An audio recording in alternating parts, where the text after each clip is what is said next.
শার্টের বুতামটাও ঠিক মতো লাগাস নাই, এটাও আমার লাগাই দিতে হবে। হ্যাঁ, কি যে হবে তোর আমি না থাকলে।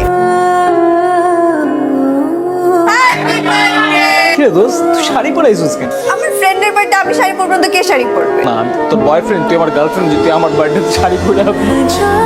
সরি, বুঝছি এখানে অনেক মানুষজন ছিল, এই কারণে তোর একটু মন খারাপ হচ্ছে। বুঝতে পারবেন দিয়ে লাভ নেই, আমার তোর সাথে কিছু ইম্পর্টেন্ট কথা আছে। আমার মনে হয় আমাদের ফ্রেন্ডশিপটাকে রিলেশনশিপে নেওয়া উচিত। এই তোর মাথা মোটা কি গেছে? তোরা মাইয়েরা পারো সরে ভাই। দাঁত থাকতে কোনোদিন দাঁতের মর্যাদা দিতে চাইস না, যখন দাঁত থাকবে না তখন বুঝবি।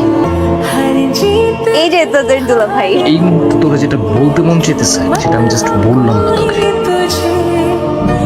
তোর আমি পাইতেছি না কেন? কি দরকার আমাকে? প্রত্যেকদিন সকালবেলা তোর ফোনটা পেয়ে আমার ঘুমটা ভাঙে। রাতে যতক্ষণ পর্যন্ত আমার কাছে এই টেক্সটটা না আসে যে গুড নাইট দোস্ত ঘুমা এবার, ততক্ষণ পর্যন্ত আমি ঘুমাইতে পারি না। এগুলো এখন আর বলে কোনো লাভ নেই। তুই ভালো থাক। চলে যাচ্ছিস কেন? আমার কি